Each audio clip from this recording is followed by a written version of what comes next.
texte de Louis Courdan, avec sa participation, et interprété par Valentin Laméran. Georges est belle. Elle est douce quand elle me parle.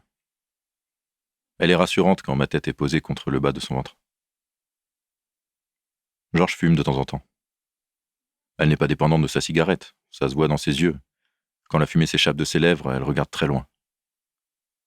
Elle fume souvent quand elle est bien et écrase toujours sa clope avant qu'elle ne soit finie. Son regard en dit toujours long. Elle est souvent silencieuse. Quand elle me parle, c'est souvent avec son sourire, du coin de sa bouche, les yeux dans les miens. J'ai souvent envie de l'embrasser quand c'est comme ça, mais je ne parviens pas à me retenir de la regarder. Georges n'est pas comme tout le monde, mais elle a déjà voulu lui ressembler. Mais c'était il y a longtemps. Aujourd'hui, quand j'hésite entre deux pulls gris, elle a déjà enfilé sa robe colorée et elle attend que sèche le vernis qui lui est assorti. Parfois, elle met aussi des jeans qui lui vont mieux qu'à moi. En fait, je dirais que, quoi qu'elle porte, ça lui va toujours super bien. Du jogging au tailleur, en passant par le t-shirt geek de Tokyo Ghoul. Nue, elle est incroyable. À l'inverse des autres femmes qui m'ont attiré, Georges est différente de par son androgynie élégante et ne surjoue pas de sa part de féminité. Elle respire la sincérité. Elle me donne toujours envie de me blottir dans ses bras et de lui confier ma vulnérabilité.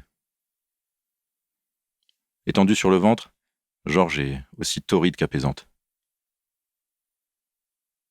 Elle me donne envie de la protéger au creux de mon corps pour devenir le gardien de ses secrets.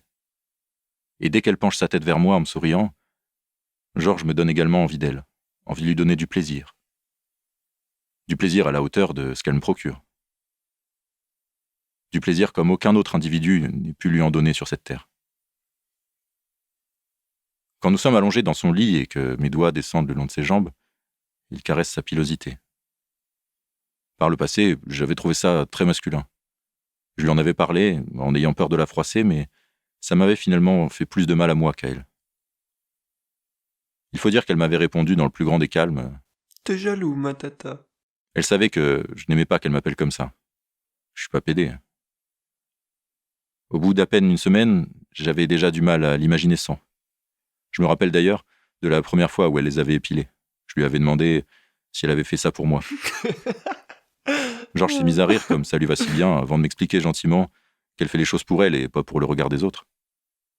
Elle m'a ensuite expliqué que, de temps en temps, elle aime avoir les jambes toutes douces, mais que souvent, elle préfère rester naturelle.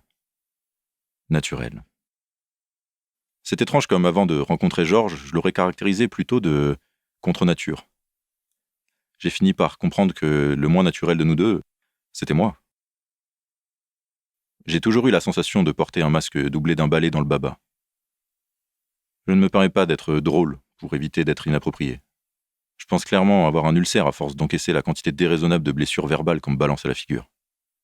Et je commence la plupart de mes phrases par je veux pas passer pour le méchant, mais je suis désolé, mais si Georges est contre nature, je suis inhumaine.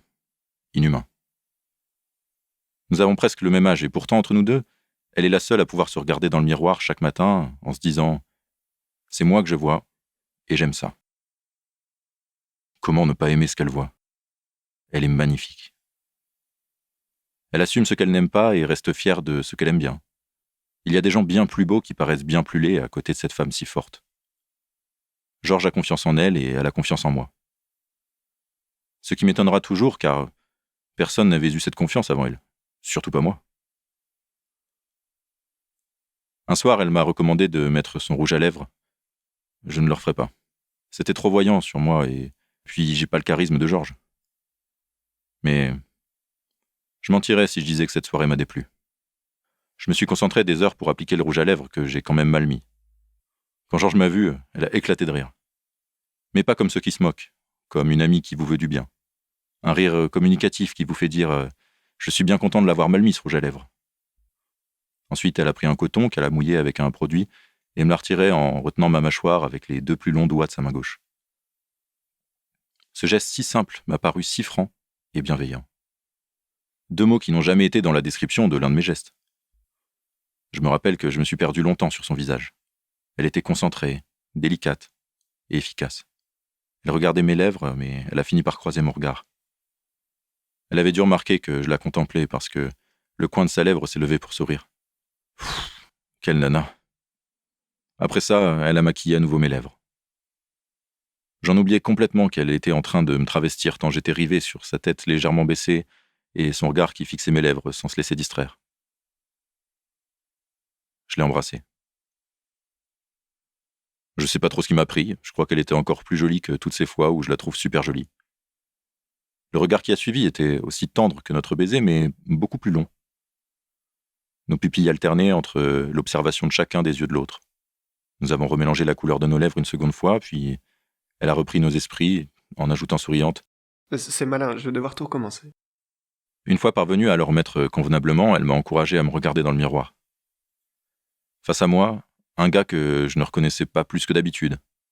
Je ressemblais à ma mère, mais en moche. On voyait très bien que ce rouge à lèvres était l'élément le plus soigné de mon corps. Non seulement je ne l'aimais pas, mais en plus il me faisait comprendre à quel point je me laissais aller dans ma vie ces derniers temps et que je n'aimais pas ça.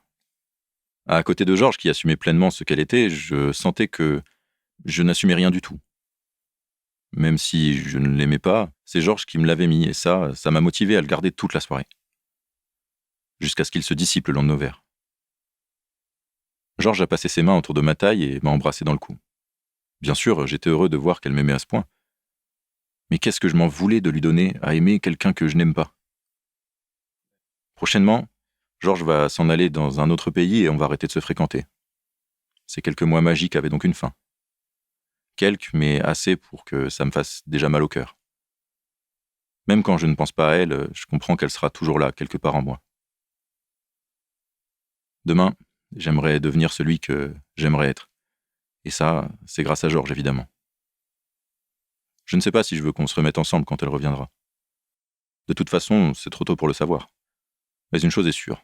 Quand elle reviendra, j'aimerais pouvoir lui montrer ce qu'elle m'a apporté. Un moi, fier de ce qu'il est devenu.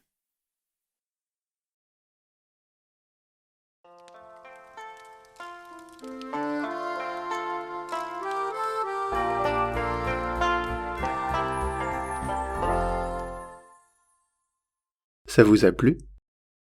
Et si vous partagiez cette nouvelle en vrai, autour de vous?